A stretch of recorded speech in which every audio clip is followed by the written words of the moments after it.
वर्षापासून मराठा समाज हा ओबीसी मधून आरक्षण मागत आहे। आता गेल्या 8 महिन्यापासून आम्ही मनोज दादाच्या नेतृत्वाखाली या ठिकाणी काम करतोय। आज मनोज दादाची परिस्थिती मी पाहिली।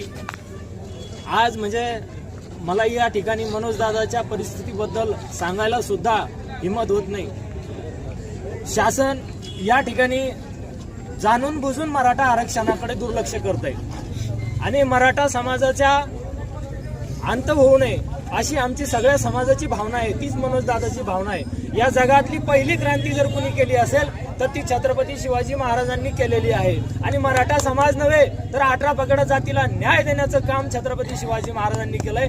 या शिवाजी महाराजांचं नाव घेऊन हे सत्तेवर आलेले मुजोर सरकार, हे गेंड्याच्या कातडीचं सरकार येणाऱ्या काळामध्ये जर मराठ्यांना ओबीसी मध्ये आरक्षण देणार नसेल तर मराठा समाज तुम्हाला रस्त्यावर कुठेही फिरू देणार नाही। हे आपल्या माध्यमातून मी या संबंध महाराष्ट्राला सांगू इच्छितो। मराठा